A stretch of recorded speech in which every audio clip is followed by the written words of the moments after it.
Your spouse is a key success factor in your life. Don't be stupid.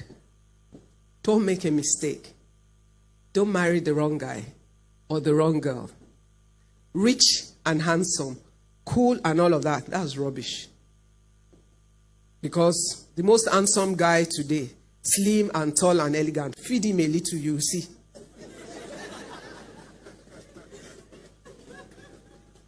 So he's nice and slim, the suit sits well on him. Let his wife do some damage. All the experiment that she'll do in the kitchen will land. He's the waste ground. And then soon enough,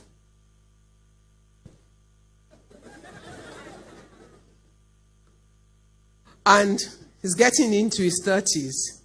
You didn't think that you could ever go bald. All of a sudden, we're looking for a wig or toupee to put there.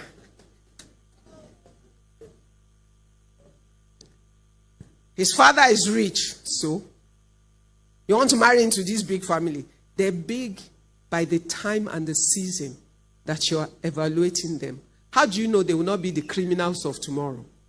Because by the time EFCC shows up or whatever is his equivalent at a stage, they become the family nobody wants to belong to. But you have married them for the reasons that you thought was there. Oh, the boy's father is rich, so they have a big wedding. They didn't have it for you. They have big, expensive wedding for themselves to impress their friends that they have money. Not you. They're just the excuse for it.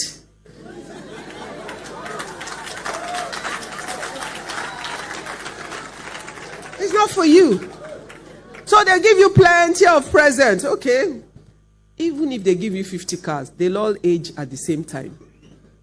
50 brand new cars. In 4 years, all the 50 cars are old. Because there's a new model every year. 2019 Range Rover is already out in 2018. So how do you keep up? Oh, they've given you this big house. Okay. The house is fine on day one. But guess what keeps it going? Cash flow. The guy could get the house from his father or his father's friend or whatever. But if he can't generate his own cash flow to keep it running, you're going to suffer. He has to go to his father to pay school fees for his children. You're already in trouble. So that cannot count. What does family represent for you? Your support system. Your circle of influence. The man who will speak into your life and have the greatest impact. The guy who will tell you you're so beautiful and joy will well up in your heart. And the guy who, if you are so beautiful, looks at you and say, "Kilo dalare," you will look at yourself in the mirror and you see a very ugly woman, even though you're the most beautiful woman in the world. An influencer. The woman that will look at you and say you are useless. And even though you're smart and sharp, when you get outside, that you are useless will ring in your head. You will never feel adequate. You feel inadequate. So don't be stupid. Your spouse or the guy you choose to marry or the girl you choose to marry is not an emotional, I feel like there's fire in my heart. Let the fire die out. Go and drink water.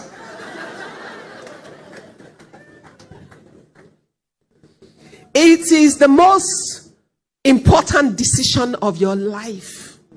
If you marry at 25 and you live till 70, that's 45 years of your life that this person will speak into your life. Affect it one way or the other. Build it or destroy it. See, somebody killed somebody last week. We don't know the story, but that was someone that seemed like her life was together.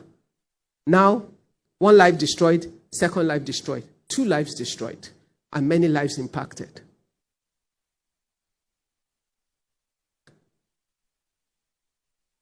Choosing your partner is a deliberate decision.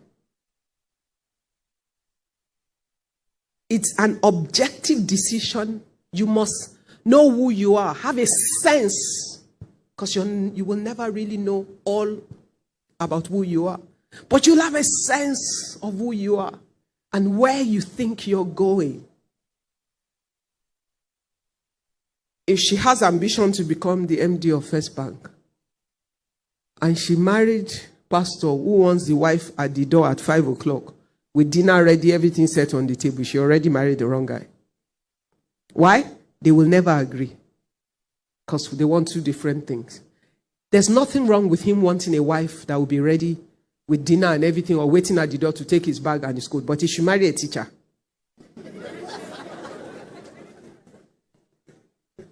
So that when school closes, maybe at 2 o'clock, and you know, even teachers now, when school closes at 2, they go and do what? Uh-huh. So I don't even know which one they will marry now.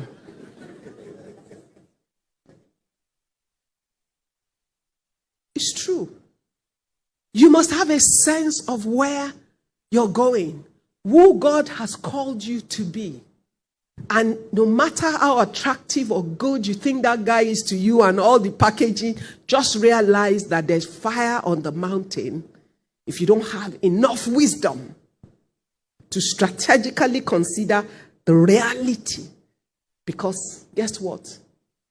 If you marry the right guy, who is your encourager, your support, your strength, he might not have everything on day one. But who are you that knows tomorrow?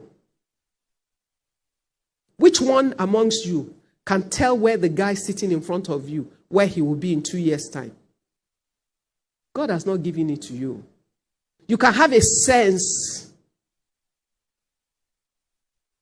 which is why you pray.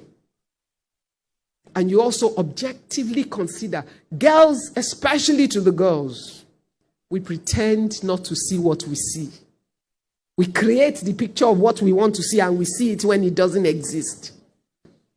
We think we're God because we can change this guy to become what we want him to be. How are you God?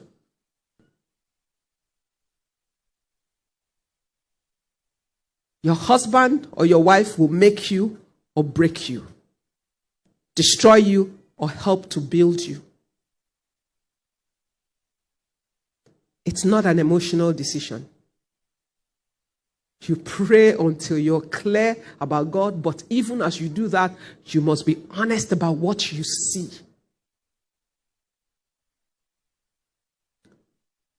You know, when I got married on my 28th birthday, I already had a factory. I had, I think, 28 men working for me. My husband was a petroleum engineer working in NNPC. To all intents and purposes, it looked like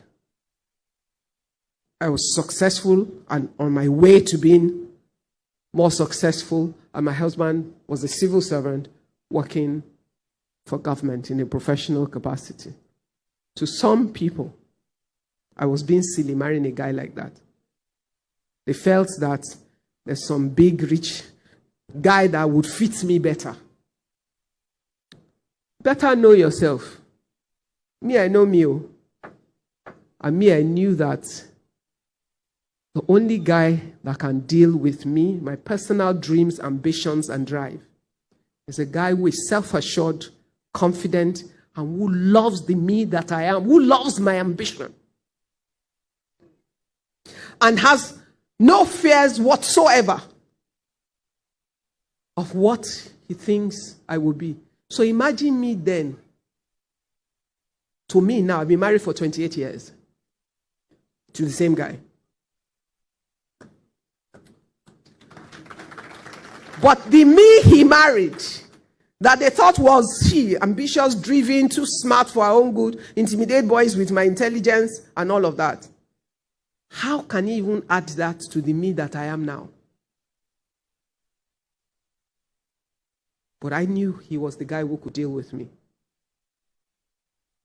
So, I can tell you for sure, my husband can offend me, but he can never offend me. Why? I've forgiven him in advance. Because just for giving me the gift of love that allows me to be myself, that's the best gift he could ever give me.